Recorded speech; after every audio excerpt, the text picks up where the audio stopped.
Taste the Daily. தாவேக தலைவர் விஜய் பிரச்சாரத்தின் போது கூட்ட நெரிசலில் சிக்கி குழந்தைகள், கர்ப்பிணி, பெண்கள் உட்பட 41 பேர் பலியான சோகம்.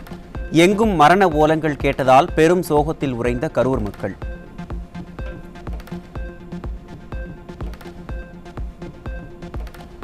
கரூரில் தாவேக பிரச்சார கூட்ட நெரிசலில் சிக்கி உயிரிழந்த 41 பேரில் 10 குழந்தைகள், 18 ஆண்கள், 13 ஆண்கள்.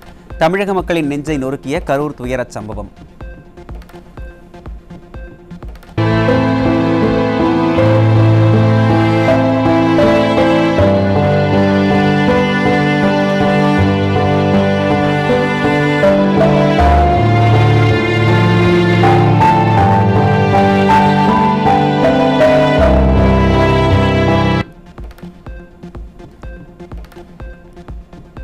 இந்தியாவிலேயே அரசியல் கூட்டத்தில் இப்படிப்பட்ட துயரச் சம்பவம் நிகழ்ந்ததில்லை. தாவேகவினரும் விதிகளை பின்பற்றி அனுமதிக்கப்பட்ட நேரத்தில் பேச வேண்டும் என அதிமுக பொதுச் செயலாளர் கருத்து. ஒரு அரசியல் கட்சி கூட்டம் நடத்தும் என்று சொன்னால் அந்த கட்சியுடைய பாதுகாப்பை நம்பி, அரசாங்கத்தை நம்பி, காவல்துறையை நம்பித்தான் பொதுமக்கள் அந்த பொதுக்கூட்டத்தில் கலந்து கொள்கின்றனர். அரசாங்கமும் காவல்துறையும் பொதுக்கூட்டத்தில் நடைபெறுவதற்கு பாதுகாப்பு வழங்க வேண்டும். அதேபோல அரசியல் கட்சி தலைவர்களும் அங்கே குழுவிட கூட்டத்திற்கு ஏற்றவாறு தாங்கள் நடந்து கொள்ள வேண்டும். அதே காலையிலே இன்றைக்கு ஒரு நேரத்தை குறிப்பிடுகிறார்கள். அந்த நேரத்திலே வந்து பொதுக்கூட்டம் நடத்துவதில்லை. பல மணி நேரம் கழித்து வந்து பொதுக்கூட்டம் நடக்கின்ற பொழுது அதில் சில பிரச்சனைகள் ஏற்படுகின்றன. இதையெல்லாம் தவிர்த்துக் கொள்ள வேண்டும். இது நான் யாரையும் குற்றம் சொல்லி இந்த நேரத்தில் குற்றம் சொல்வது பொருத்தமாக இருக்காது. விலை மதிக்க முடியாது. நாம் உயிரை இழந்திருக்கின்றோம். இதுவரை தமிழகம் மட்டுமல்ல, இந்தியாவிலேயே ஒரு அரசியல் கட்சி நடத்துகின்ற பொதுக்கூட்டத்தில் இவ்வளவு உயிரிழப்பு ஏற்பட்டது. திமுக ஆட்சிக்கு வந்த பிறகு கூட்டம் நடத்துவதே பெரிய சிரமமாகவும் நீதிமன்றத்தில் அனுமதி பெறவும் வேண்டியிருக்கிறது. திமுக அரசும் காவல்துறையும் பாரபட்சம் பார்க்காமல் செயல்பட வேண்டும் என அதிமுக பொதுச் செயலாளர் எடப்பாடி கே பழனிசாமி வலியுறுத்தல்.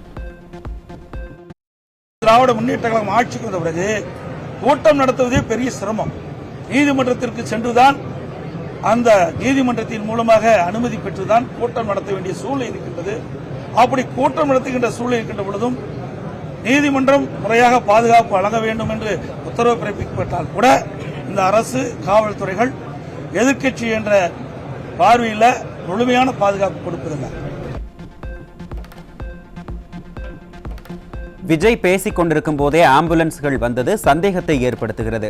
தங்களது தவறை மறைக்க திமுக அரசின் காவல்துறை அறிக்கை வெளியிட்டுள்ளதாக அதிமுக பொதுச் செயலாளர் குற்றச்சாட்டு. விஜய் அவர்கள் அந்த கூட்டத்தில் பேசிட்டு இருக்கும் போது இடையில் ஆம்புலன்ஸ் வருது. அப்போ அவருடைய ஒரு பொடி பேரை சொல்லி, இந்த பொடி கட்டிட்டு இவ்வளவு ஆம்புலன்ஸ் எதுக்கு வருதுன்னு கேட்கிறார். இதெல்லாம் மிகப்பெரிய சந்தேகத்தை எழுப்புகிறது. ஆக மயங்கி விழுதுன்னு அவர்களுக்கு எப்படி ஆம்புலன்ஸ்காரங்களுக்கு தெரியும்? கூட்டம் நடத்துறாங்க, மேல இருக்கிறாங்க, மேல ஏறி பார்த்தீங்கன்னா எல்லாமே தெரியும். நானும் கூட்டத்தில் போய் 163 தொகுதிக்கு போயிட்டு வந்திருக்கிறேன். மேல இருந்து பார்த்தா எல்லாமே தெரியும். அப்படி முன்கூட்டியே பல ஆம்புலன்ஸ் விரைந்து சைலண்ட் ஒளியில் வந்துகிட்டு இருக்கும்போது அவர் சொல்றாரு, எதுக்கு இந்த ஆம்புலன்ஸ் வருதுன்னு அவர் அந்த கூட்டத்திலேயே பேசுறது தொலைக்காட்சியில் பார்த்தேன். ஆக இதெல்லாம் ஒரு சந்தேகம் எழுப்புகிறது. இதையெல்லாம் ஒரு முழுமையாக விசாரிக்கப்பட வேண்டும் என்பதுதான்.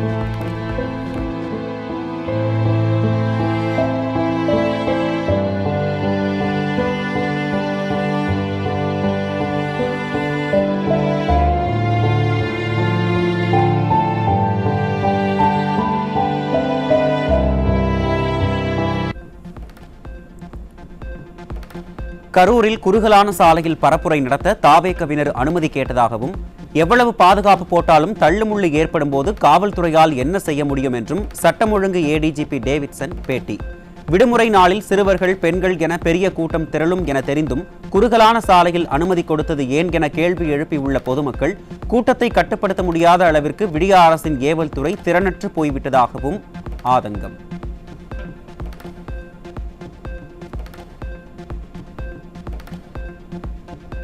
திருமணம் நிச்சயமான ஜோடி விஜய் பிரச்சார கூட்ட நெரிசலில் சிக்கி பலியான சோகம். கரூரைச் சேர்ந்த ஆகாஷ், உப்பிடமங்கலத்தைச் சேர்ந்த கோகுலஸ்ரீக்கு அடுத்த மாதம் திருமணம் நடைபெற இருந்த நிலையில் உயிரிழப்பு.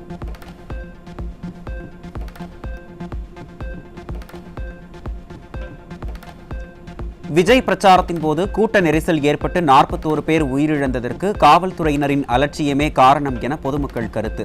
திமுக அரசு திட்டமிட்டு இந்த உயிரிழப்புகளை ஏற்படுத்தி இருப்பதாகவும் சாடல். விஜய் வந்து ஒரு பொலிட்டிஷியனாக பார்க்காம மக்கள் இன்னும் ஆக்டராகவே பார்த்துட்டு இருக்கிறதால தான் இது நடக்குது. அது போக இது பார்த்தீங்கன்னா நாட் விஜய். மக்கள் எங்கே கூடினாலும் அதுக்கேற்ற அதுக்கேற்ற கெப்பாசிட்டி கவர்மெண்ட் கொடுக்கணும். அதுக்கேற்ற ப்ரிகாஷனரி மெஷர்ஸை கவர்மெண்ட் கொடுத்து தான் ஆகணும். இது பார்த்தீங்கன்னா நம்ம பொலிட்டிக்கல் பார்ட்டியை ப்ளேம் பண்ணி எந்த ஒரு அர்த்தமும் இல்லை. இது கவர்மெண்ட் தான் ஆன்டிசிபேட் பண்ணணும். உளவுத்துறையெல்லாம் அதுக்கு தான் இருக்கு. கரூர் கூட்ட நெரிசலில் சிக்கி உயிரிழந்த மகனுக்கு கடைசி முத்தமிட்ட தாய். காண்போரை கண்கலங்க வைத்த காட்சி.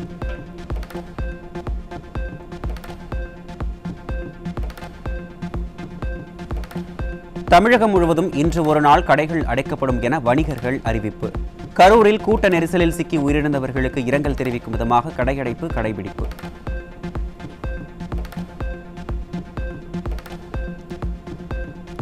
மக்களை காப்போம் தமிழகத்தை மீட்போம் எழுச்சி பயண 5ஆம் கட்ட சுற்றுப்பயண திட்ட தேதிகளில் மாற்றம்.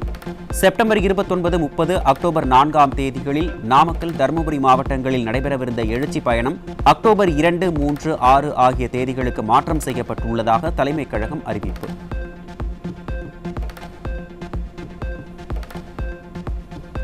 திருவண்ணாமலையில் பேரறிஞர் அண்ணா சிலையின் பீடத்தையும் கல்வெட்டையும் உடைத்து சேதப்படுத்தி சிலையை திருடிச் சென்ற நபர்கள் மீது நடவடிக்கை எடுக்க கோரி ஒருங்கிணைந்த மாவட்ட கழகம் சார்பில் வரும் 3ஆம் தேதி மாபெரும் கண்டன ஆர்ப்பாட்டம். அதிமுக பொதுச் செயலாளர் எடப்பாடி கே பழனிசாமி அறிவிப்பு.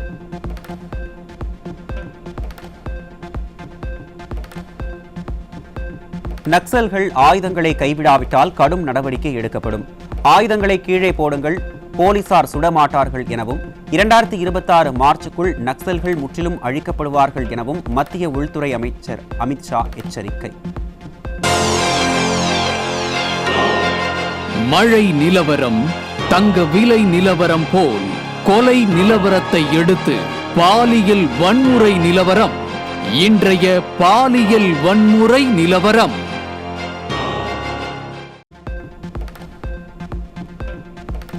கிருஷ்ணகிரி மாவட்டம் ஹோசூர் அருகே 14 வயது சிறுமியை கடத்திய கூலி தொழிலாளி போக்சோவில் பிடிபட்டார். திமுக ஆட்சியில் சிறுமிகளுக்கு எதிரான குற்றச்சம்பவங்கள் நடைபெறாத நாளே இல்லை என பொதுமக்கள் குற்றச்சாட்டு.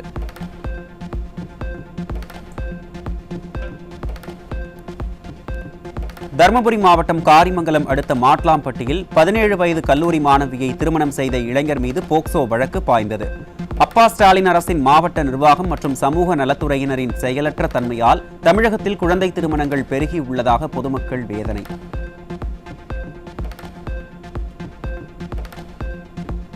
கரூர் மாவட்டம் குளித்தலை அருகே அரசு பள்ளியில் படிக்கும் 6ஆம் வகுப்பு மாணவிக்கு பாலியல் தொல்லை கொடுத்த சிவக்குமார் என்ற ஆசிரியர் போக்சோவில் சிக்கினார். பள்ளி மாணவியருக்கு எதிரான பாலியல் குற்றங்களை தடுக்க திராணியற்ற பள்ளிக்கல்வி அமைச்சர் எதற்கெடுத்தாலும் நீலி கண்ணீர் வடித்து வெற்றி விளம்பரம் தேடி வருவதாக பொதுமக்கள் கடும் தாக்கு.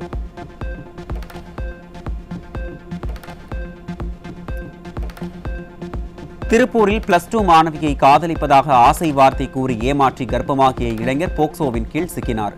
ஸ்டாலின் ஆட்சியில் பள்ளி மாணவிகளுக்கு எதிரான பாலியல் குற்றங்கள் தொடர்ந்து அதிகரித்து வரும் நிலையில் அதனை தடுக்க முடியாமல் ஏவல் துறையினர் திணறி வருவதாக மக்கள் புகார்.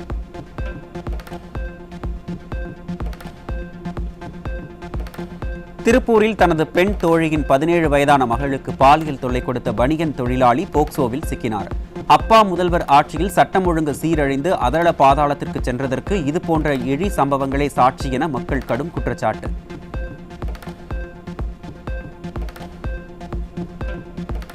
தூத்துக்குடியில் காவல்துறையில் இருந்து பணி நீக்கம் செய்யப்பட்ட முன்னாள் காவலர் 2 சிறுமிகளுக்கு பாலியல் தொல்லை கொடுத்ததாக எழுந்த புகாரில் போக்சோ சட்டத்தில் சிக்கினார். வேலியே பயிரை மேய்ந்த கதையாக காவல்துறையினரின் முன்னாள் ஊழியரே பாலியல் புகாரில் சிக்கியது நிர்வாகத்திறனற்ற ஸ்டாலின் ஆட்சியின் தோல்விக்கான உதாரணம் என பொதுமக்கள் குற்றச்சாட்டு.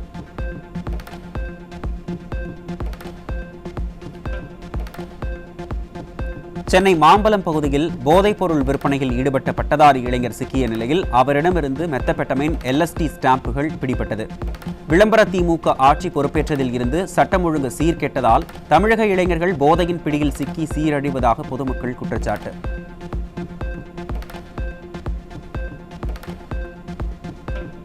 காஞ்சிபுரம் மாவட்டம் படப்பை அருகே பழங்குடியினர் மக்கள் வசிக்கும் பகுதியில் 5 மற்றும் 6 வயதான 2 சிறுமிகளுக்கு பாலியல் தொல்லை கொடுத்த 50 வயதான போதை நபர் போக்சோவில் சிக்கினார். நிர்வாகத்திறனற்ற ஸ்டாலின் அரசு மதுக்கடைகளை தாராளமாக திறந்துவிட்டதால் போதை தலைக்கேறும் குடிமகன்கள், சிறுமிகள், மூதாட்டிகள் என்ற வித்தியாசமின்றி பாலியல் சீண்டலில் ஈடுபடுவதாக மக்கள் வேதனை. மழை நிலவரம், காய்கறி விலை நிலவரம் போல் திராவிட மாடல் ஆட்சியில் கொலை நிலவரத்தை அடுத்து இன்றைய போதைப் பொருள் விற்பனை நிலவரம்.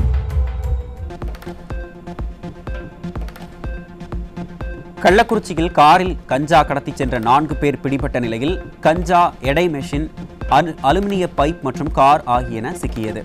நிர்வாகத்திறனற்ற ஸ்டாலின் ஆட்சியில் தமிழகம் போதைப் பொருட்களின் விற்பனை சந்தையாக மாறியதால் இளைஞர்கள் சீரழிவதாக மக்கள் குற்றச்சாட்டு.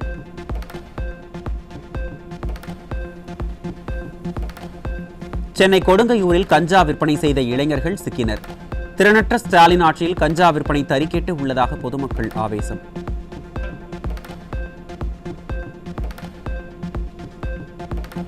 சென்னை எம்ஜிஆர் நகரில் போதை மாத்திரைகளை விற்ற இளைஞர்கள் பிடிபட்டனர்.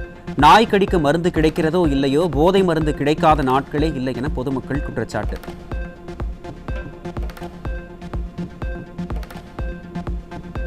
மும்பையில் இருந்து தமிழகத்திற்கு போதை மாத்திரைகள் கடத்தி வந்த இளைஞர் திருத்தணி ரயில் நிலையத்தில் பிடிபட்ட நிலையில் 240 போதை மாத்திரைகள் சிக்கியதால் பரபரப்பு. விடியா திமுக ஆட்சியில் வட மாநிலங்களில் இருந்து தமிழ்நாட்டிற்கு போதை மாத்திரைகள் கடத்தப்படுவது அதிகரித்துள்ளதால் இளைஞர்களின் வாழ்வு சீரழிவதாக பொதுமக்கள் குற்றச்சாட்டு.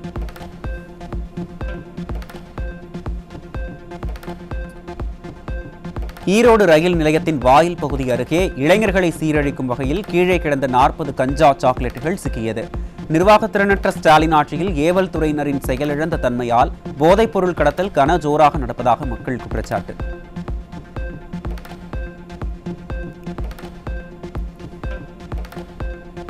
கிருஷ்ணகிரி மாவட்டம் போலுப்பள்ளி பகுதியில் சாலையோரம் நின்றிருந்த காரில் இருந்து 1.25 லட்சம் மதிப்பிலான 333 கிலோ தடை செய்யப்பட்ட புகையிலை பொருட்கள் சிக்கியது. நிர்வாகத்திறனற்ற ஸ்டாலின் ஆட்சியில் இளைஞர்களின் வாழ்வை சீரழிக்கும் புகையிலை பொருட்களின் கடத்தல் மையமாக தமிழகம் மாறியிருப்பதாக பொதுமக்கள் கடும் தாக்கு.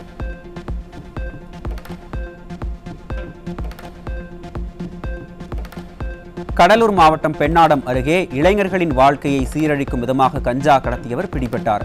ஸ்டாலின் ஆட்சியில் கஞ்சா உள்ளிட்ட போதைப் பொருட்கள் கடத்தல்கள் தமிழகத்தில் அதிகரித்துள்ள நிலையில் நடவடிக்கை எடுக்க வேண்டிய காவல்துறையோ கும்பகர்ணனை விட கொடிய தூக்கத்தில் இருப்பதாக பொதுமக்கள் குற்றச்சாட்டு.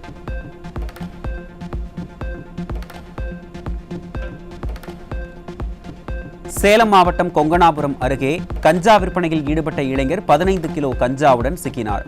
காய்கறி விற்பனையை விட கஞ்சா விற்பனை அதிகரித்து இளைஞர்களின் வாழ்க்கை பாழாய் போவதாக பொதுமக்கள் வேதனை.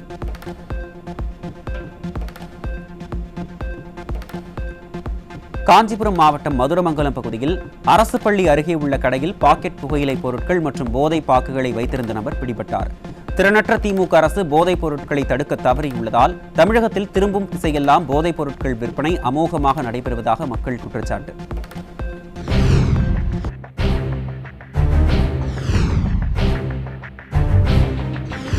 மழை நிலவரம், தங்க விலை நிலவரம் போல் கொலை நிலவரம்.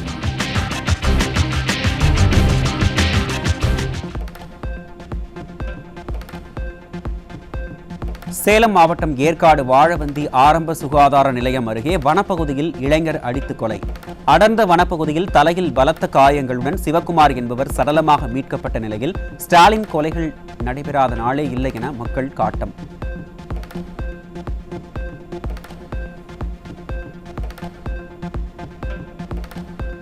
மதுரை ஒத்தக்கடை அருகே வேறு நபருடன் பேசியதால் காதலியை கல்லால் அடித்து கொலை செய்த காதலன் பிடிபட்டான். ஸ்டாலின் ஆட்சியில் சட்டம் ஒழுங்கு சீர்கெட்டுள்ளதால் தமிழ்நாட்டில் கொலைகள் நடக்காத நாளே இல்லை என மக்கள் விமர்சனம்.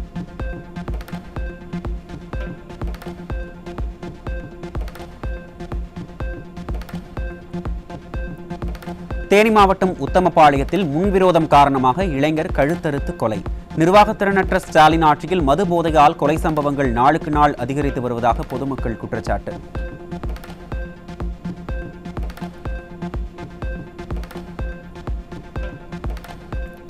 கிருஷ்ணகிரி மாவட்டம் ஊத்தங்கரை அருகே ஆண் நண்பருடன் சேர்ந்து கணவனை கொலை செய்த வடமாநில பெண். தமிழகத்தில் போதைப்பொருள் கடத்தல், கொலை, கொள்ளை உள்ளிட்ட குற்றச் செயல்கள் ஸ்டாலின் ஆட்சியில் அதிகரித்து உள்ளதாக குற்றச்சாட்டு.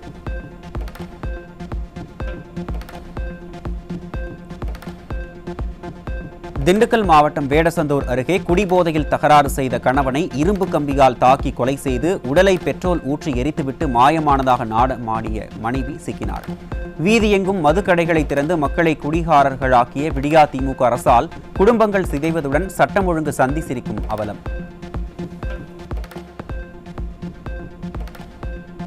பெரம்பலூரில் இருந்து துறையூர் சென்ற விடியா அரசின் தகரடபா பேருந்து கட்டுப்பாட்டை இழந்து சாலையோர மரத்தில் மோதி விபத்துக்குள்ளானதில் 50க்கும் மேற்பட்டோர் படுகாயம்.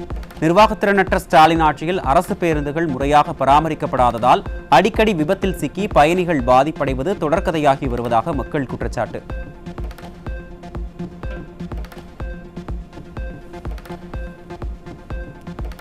திண்டுக்கல்லில் இருந்து சித்தையன் கோட்டைக்கு சென்ற அரசு பேருந்தின் டயர் வெடித்து நடுவழியில் நின்றதால் பயணிகள் கடும் அவதி. ஸ்டாலின் ஆட்சியில் பேருந்துகளை முறையாக பராமரிக்காததாலும் காலாவதியான பழைய பேருந்துகளையே தொடர்ந்து இயக்கி மக்களை இன்னலுக்கு ஆளாக்குவதாகவும் பொதுமக்கள் குற்றச்சாட்டு.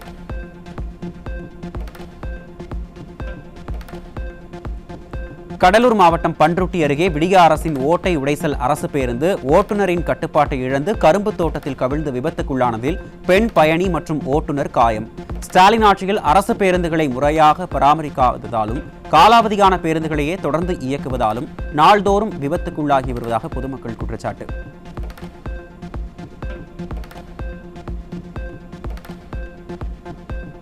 குரூப் 2 2A தேர்வுக்கு விண்ணப்பித்த 5,53,634 பேரில் 25% பேர் ஆப்சென்ட். மாணவர்கள் தேர்வு கடினமாக இருந்ததாக கூறிய நிலையில் அச்சுப்பிழை, மொழிபெயர்ப்பு பிழை வருவது வருத்தம் அளிப்பதாகவும் முடிந்தவரை தவறுகள் இல்லாமல் கேள்வித்தாள்கள் தயாரிக்க நிபுணர்களை அறிவுறுத்தி உள்ளதாகவும் டிஎன்பிஎஸ்சி தலைவர் தகவல்.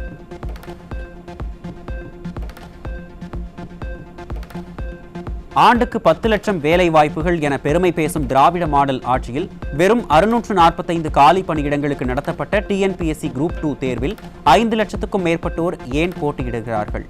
வேலை வாய்ப்புகள் எங்கே, வாக்குறுதிகள் எங்கே என கேள்வி எழுப்பும் விதமாக மிக மிக குறைந்த பணியிடங்களுக்கு லட்சக்கணக்கானோர் குவிந்தது தமிழகத்தில் தலைவிரித்தாடும் வேலையில்லா திண்டாட்டத்தை வெளிச்சம் போட்டு காட்டியதாக பலரும் குற்றச்சாட்டு.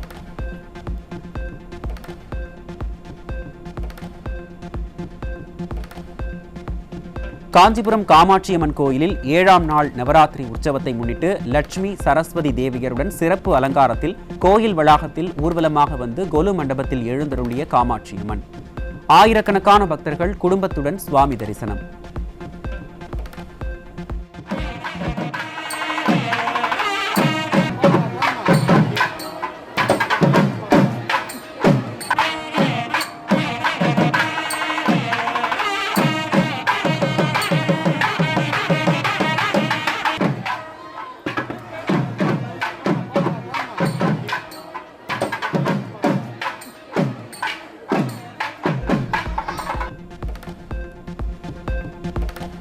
இரவு பணி முடிந்து வீடு திரும்பிய திருவண்ணாமலை அருணாச்சலேஸ்வரர் கோயில் பணியாளரை கடுமையாக தாக்கிய அடையாளம் தெரியாத நபர். ஸ்டாலின் ஆட்சியில் காவல்துறை செயல் இழந்துள்ளதால் சாலைகளில் பாதுகாப்பாக நடந்து கூட செல்ல முடியாத நிலை இருப்பதாக மக்கள் குற்றச்சாட்டு.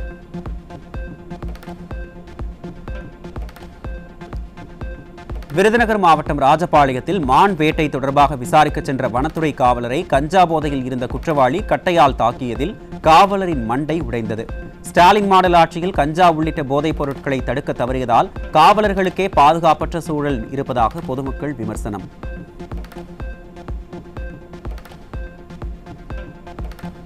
திருவண்ணாமலை மாவட்டம் செங்கம் அருகே ஊரை விட்டு ஒதுக்கி வைத்ததால் காவல்துறை துணை கண்காணிப்பாளர் அலுவலகம் முன்பு மகனுடன் தர்ணாவில் ஈடுபட்ட தம்பதி. ஊரை விட்டு ஒதுக்கி வைத்தவர்கள் மீது நடவடிக்கை எடுக்காமல் நியாயம் கேட்டு தர்ணாவில் ஈடுபட்டவர்களை கைது செய்ய உத்தரவிட்டு காவல்துறை துணை கண்காணிப்பாளர் அராஜகம்.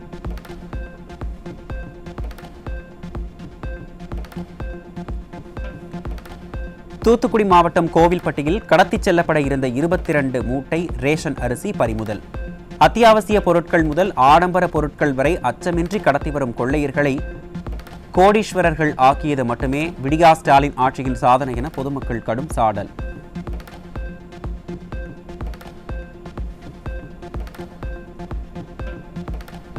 திருவாரூர் மாவட்டம் விஜயபுரம் அரசு மருத்துவமனையில் தவறான சிகிச்சை மற்றும் பணியாளர்களின் மெத்தனத்தால் பிரசவித்த பெண் உயிரிழந்ததாக தெரிவித்து உறவினர்கள் ஆர்ப்பாட்டம். அரசு மருத்துவமனைகளின் செயலற்ற தன்மையையும் மருத்துவ பணியாளர்களின் மெத்தனத்தையும் கண்டுகொள்ளாத சுய விளம்பர பிரியர் அமைச்சர் மாசு எந்த போட்டோ ஷூட்டில் போஸ் கொடுத்துக் கொண்டிருக்கிறார் என மக்கள் காட்டத்துடன் கேள்வி. 108 அப்படியே கிடக்குது. 108 வரவே இல்லை சார். டிரைவர் கேட்டா டிரைவர் இல்ல, எங்க வெளியில போயிட்டாங்கன்னு சொல்றாங்க. டிரைவரும் போயிட்டாங்க. எல்லாத்துலயும் அழைச்சேன் சார். அவங்க எதே பண்ணிட்டாங்க. அதை மறைக்கிறதுக்காக எல்லாத்தையுமே ஸ்லோவா செஞ்சு உயிரை கொண்டு வச்சுட்டாங்க. ஒரு உயிரோட போகட்டும், இனிமே எதுவுமே பண்ணக்கூடாது. எங்களுக்கு வந்தது மாதிரி யாருக்கும் வரக்கூடாது சார். சீக்கிரம் வைங்க சார் அந்த ஹாஸ்பிட்டல்.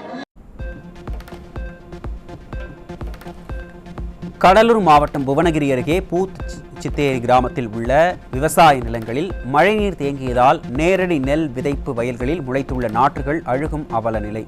அதிமுக ஆட்சி காலத்தில் குடிமராமத்து பணிகள் உரிய நேரத்தில் செய்யப்பட்ட நிலையில் தற்போது திறனற்ற ஸ்டாலின் அரசு வெற்று காகிதம் போல செயலற்று இருப்பதாக விவசாயிகள் குற்றச்சாட்டு. இப்போ இந்த ஆண்டோ போன மாதம் மனு கொடுத்ததுக்கு ஒரு அதிகாரி இடத்த பார்வையிடாமலே பதில் தராங்க. 16 அடி தேங்குறதால உங்களுக்கு தண்ணி வருது அப்படின்னு சொன்னாங்க. இந்த அதிகாரி இடம் பார்த்தாங்களா? இப்போ இன்னைக்கு பாருங்க, இன்னைக்கு ஒரு நாள் மழையில இந்த மாரி இருக்கு. பயிர் பூரா இந்த பயிர் அழிவு நிலையில இருக்கு. இந்த அதிகாரி என்ன பதில் சொல்றாங்க? எங்களுக்கு இவங்க சொன்ன பதில் கரெக்டா இல்லைன்னு சொல்ல வரேன் நான். ராணிப்பேட்டை மாவட்டம் வாலாஜாபேட்டை அரசு ஆண்கள் மேல்நிலைப் பள்ளியில் கட்டுமான பணியின் போது ஜேசிபி இயந்திரம் மூலம் இடிக்கப்பட்ட தடுப்புச்சுவர் விழுந்ததில் சாலையில் நடந்து சென்ற பெண் படுகாயம். பெண்ணுக்கு கை கால்களில் எலும்பு முறிவு ஏற்பட்ட நிலையில் பணியாளர்களின் அலட்சியமே விபத்துக்கு காரணம் என மக்கள் கண்டனம்.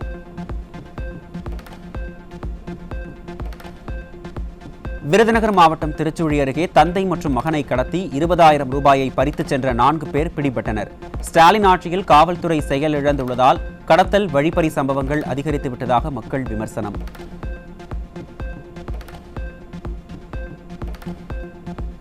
நெல் கொள்முதல் சுணக்கம் காரணமாக பணம் இல்லாமல் விவசாயிகள் பரிதவிப்பதால் பல மாவட்டங்களில் சம்பா சாகுபடி பணிகள் பாதிப்பு.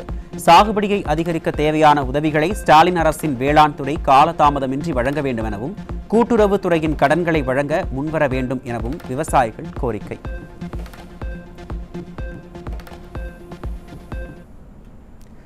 விளம்பர இடைவேளைக்கு பிறகு செய்திகளை தொடர்ந்து காணலாம். இணைந்திருங்கள் நியூஸ் ஜே தொலைக்காட்சியுடன்.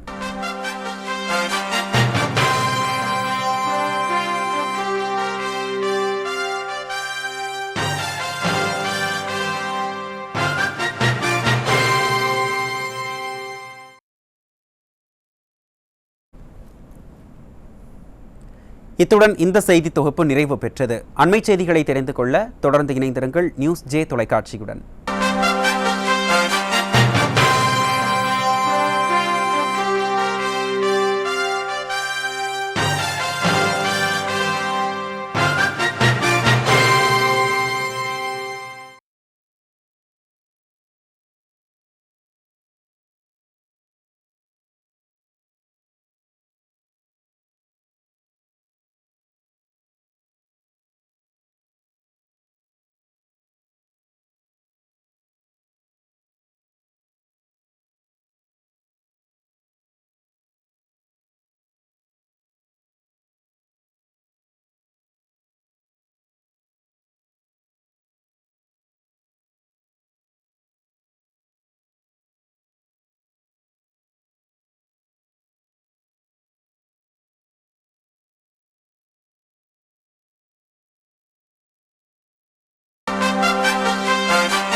தொடர்ந்து தலைப்புச் செய்திகளை பார்க்கலாம். கரூரில் தாவேக தலைவர் விஜய் பிரச்சார கூட்ட நெரிசலில் சிக்கி 41 பேர் பலியானது குறித்து சிபிஐயின் உயர்மட்ட விசாரணைக்கு உத்தரவிட வேண்டும் என தமாக தலைவர் ஜி.கே. வாசன் வலியுறுத்தல். தமிழகத்தில் எதிர்க்கட்சிகளின் கூட்டத்திற்கு சரியான பாதுகாப்பு அளிப்பதில்லை என்றும் விடியா அரசு மீது காட்டமான விமர்சனம். சென்னை மெரினா கடற்கரையில் சாலையோர கடைகள் வியாபாரம் ஒழுங்குபடுத்தப்படுகிறதா என சென்னை மாநகராட்சிக்கு உயர்நீதிமன்றம் கேள்வி. மெரினா சுற்றுச்சூழல், சட்டம் ஒழுங்கு உள்ளிட்டவை குறித்தும் அதிகாரிகளுடன் கலந்து பேசி அறிக்கை தாக்கல் செய்யவும் நீதிபதிகள் உத்தரவு. வேலூர் மாவட்டம் குடியாத்தத்தில் விதிகளை மீறி டெண்டர் எடுத்து முறைகேட்டில் ஈடுபட்டு வந்த திமுக 9வது வார்டு பெண் கவுன்சிலரை தகுதி நீக்கம் செய்து மாநில தேர்தல் ஆணையம் உத்தரவு. முறைகேடு செய்து பணத்தை சுருட்டுவதற்காகவே பதவிக்கு வரும் திமுகவினருக்கு எல்லாம் தகுதி நீக்கம் மட்டுமே சரியான தண்டனையாகாது என்றும் முறைகேட்டில் ஈடுபட்டவர்களை கைது செய்து சிறையில் அடைக்க வேண்டும் என மக்கள் வலியுறுத்தல். விடியா அரசின் முறையான திட்டமிடல் இன்மை காரணமாக தென் சென்னையில் நிலத்தடி நீர்மட்டம் கடந்த 3 ஆண்டுகளாக வேகமாக சரிந்து வருவது குறித்து ஆய்வில் அதிர்ச்சி தகவல். 62 ஏரிகளின் வடிநீர், ஒக்கிய மடுவு, பக்கிங்காம் கால்வாய், அடையாறு ஆகியவற்றின் நீரோடை பகுதிகள், சதுப்பு நில காடுகள் ஆக்கிரமிப்பிற்கு உள்ளாகியுள்ளதே நிலத்தடி நீர்மட்டம் குறைய காரணம் என நிபுணர்கள் கருத்து. கடலூர் மாவட்டம் புவனகிரி அருகே தெற்கு திட்டை கிராம பகுதியில் ஆகாய தாமரைகள் சூழ்ந்த வடிகால் வாய்க்கால் தூர்வாரப்படாத காரணத்தால் வயல்களில் நீர் தேங்கியதில் 200 ஏக்கருக்கு மேல் சம்பா சாகுபடி பாதிப்பு. விவசாயத்தை கைவிடும் நிலைக்கு தங்களை மக்கள் விரோத ஸ்டாலின் அரசு கொண்டு சென்றுள்ளதாக விவசாயிகள் வேதனை. இந்த ஏரிக்கு வர வேண்டிய வாய்க்கால பாத்தீங்கன்னா ஃபுல்லா துந்துருச்சு. இதுவரை ஆகாய தாமரை ஸ்டாலின் ஆட்சி வந்த பிறகு இந்த 4-5 ஆண்டு காலமா எந்தவித பராமரிப்பு செலவும் கிடையாது. இந்த ஏரியில இங்க உள்ள விவசாயத்தினையும் திரும்பியும் தற்கொலைக்கு தூண்டுற நிலைமை உருவாகுது. இது அரசும் பிடபிள்யூ துறையும் சேர்ந்து உடனடியாக இதுக்கு ஒரு நல்ல முடிவு எடுக்கணும். திமுக ஆட்சியில மந்தமான போக்கு நடக்கிறதுனால தான் இந்த வாய்க்காலாம் வெட்டாம கிடந்து துண்டு போய் கிடக்கிறதுனால காரணம், ஒரே காரணம் அதுதான். யாரும் விவசாயத்துக்காக பார்வையிட கிடையாது. ஏதோ முகாம் போடுறாங்க, ஸ்டாலின் முகாம் போடுறாங்க, எல்லா அதிகாரியும் இந்த பகுதியால் தான் போறாங்களே ஒழிஞ்சு இந்த வாய்க்காவை யாரும் திரும்பி பார்க்கல. இது விவசாயம் ரொம்ப வாழ்வாதாரம் பாதிக்கடைஞ்சிட்டுது. புதுச்சேரி வில்லியனூர் அருகே சாமியார் தோப்பு பகுதியில் கஞ்சா விற்பனையில் ஈடுபட்ட 2 சிறுவர்கள் உட்பட 3 பேர் பிடிபட்டனர். பிடிபட்ட நபரிடம் இருந்து சுமார் 40,000 ரூபாய் மதிப்பிலான கஞ்சா மற்றும் செல்போன்கள் சிக்கியது. திருப்பதி ஏழுமலையான் கோயிலில் வருடாந்திர பிரம்மோற்சவத்தின் முக்கிய நிகழ்வான கருட வாகன புறப்பாடு கோலாகலம். மகா தீபார்த்தனை செய்யப்பட்டு மங்கள வாத்தியங்கள் முழங்க பவனி வந்த சுவாமியை மனமுருக வழிபட்ட பக்தர்கள்.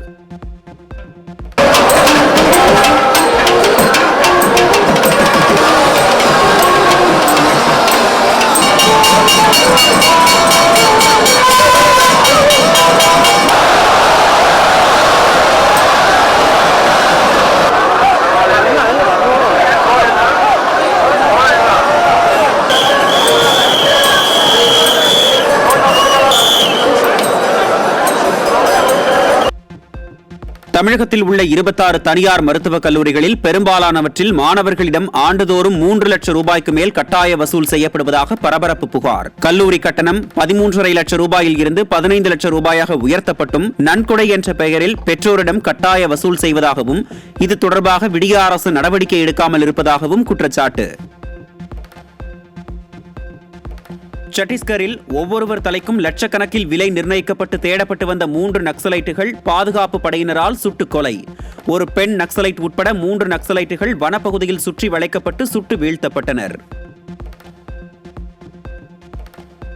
உள்நாட்டிலேயே தயாரிக்கப்பட்ட அனந்த் சாஸ்திரா வான் பாதுகாப்பு ஏவுகணை அமைப்புகளை கொள்முதல் செய்ய பெல் நிறுவனத்துக்கு 30,000 கோடி ரூபாய்க்கு டெண்டர் விடுத்த ராணுவம். 30 கிலோமீட்டர் வரை இலக்குகளை கண்டறிந்து இரவும் பகலும் துல்லியமாக தாக்கி அழிக்கும் வகையில் உருவாக்கம். தெலுங்கானா மாநிலம் ஹைதராபாத்தில் இடைவிடாமல் கொட்டி தீர்த்த கனமழையால் மக்கள் பாதிப்பு. குடியிருப்புகள், சாலைகளில் வெள்ள நீர் சூழ்ந்துள்ளதுடன் பல்வேறு பகுதிகளில் போக்குவரத்தும் தடை செய்யப்பட்டுள்ளதால் பொதுமக்கள் கடும் அவதி. அந்தமானில் முதல் முறையாக இயற்கை எரிவாயு கண்டுபிடிக்கப்பட்டுள்ளதாக மத்திய அரசின் ஆயில் இந்தியா நிறுவனம் அறிவிப்பு. இது இந்தியாவின் எரிசக்தி பாதுகாப்பு முயற்சியில் குறிப்பிடத்தகுந்த சாதனை என்றும் அந்தமான் கடல் பகுதியில் அதிக இயற்கை எரிவாயு வளம் உள்ளது என்ற நீண்ட நாள் நம்பிக்கையை உறுதிப்படுத்தியுள்ளதாகவும் மத்திய அமைச்சர் ஹர்தீப் சிங் பூரி பெருமிதம். ஐசிசி மகளிர் ஒருநாள் உலகக்கோப்பை தொடரின் பயிற்சி ஆட்டத்தில் நியூசிலாந்தை வீழ்த்திய இந்திய மகளிர் அணி. மழை காரணமாக 42 ஓவர்களாக குறைக்கப்பட்ட ஆட்டத்தில் 237 ரன்கள் எடுத்து 4 விக்கெட் வித்தியாசத்தில் இந்திய மகளிர் அணி அசத்தல் வெற்றி.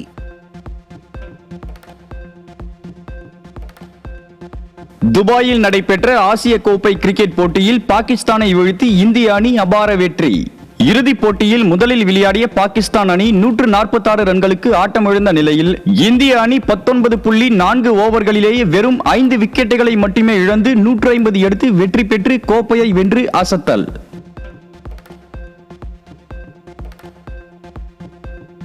ஆசிய கோப்பை கிரிக்கெட் போட்டியில் இந்திய அணியின் அபார வெற்றிக்கு பிரதமர் மோடி உள்ளிட்ட தலைவர்கள் வாழ்த்து. விளையாட்டு மைதானத்தில் நடந்தது போல் ஆபரேஷன் சிந்தூரிலும் இந்தியாவே வெற்றி பெற்றுள்ளதாக பெருமிதம் தெரிவித்து இந்திய அணியின் வெற்றிக்கு பிரதமர் பெருமிதத்துடன் வாழ்த்து.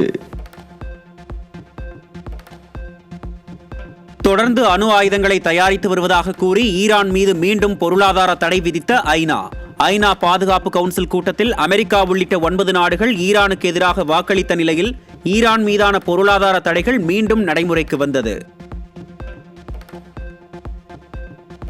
அரசு திட்டங்களை பயனாளிகளுக்கு ஒதுக்கீடு செய்வதில் 336 கோடி ரூபாய் வரை ஊழல் செய்த சீன முன்னாள் அமைச்சருக்கு மரண தண்டனை. ஊழல் செய்த தொகையை முன்னாள் அமைச்சர் டாங் ரெஞ்சியனிடமிருந்து கைப்பற்றி தேசிய கருவூலத்துக்கு மாற்றவும் நீதிமன்றம் உத்தரவு. சீனாவின் தென்மேற்கில் உள்ள குய்ஷோ மாகாணத்தில் ஆற்றின் மேற்பரப்பில் இருந்து 2051 அடி உயரத்தில் கட்டப்பட்டுள்ள உலகின் மிக உயரமான பாலம் திறப்பு. புதிய பாலத்தின் மூலம் இரு பகுதிகளுக்கு இடையேயான பயண நேரம் 2 மணி நேரத்தில் இருந்து 2 நிமிடங்களாக குறைந்துள்ளதாக அந்நாட்டு போக்குவரத்து துறை தகவல். மத்திய பிலிப்பைன்ஸ் நாட்டில் புவலாய் புயல் தாக்குதலால் 20 பேர் பலியான சோகம். புயல் தாக்குதலால் 23,000 குடும்பங்கள் புலம்பெயர்ந்து சென்றுள்ளதாகவும் 1,400 முகாம்கள் ஏற்படுத்தப்பட்டுள்ளதாகவும் தகவல்.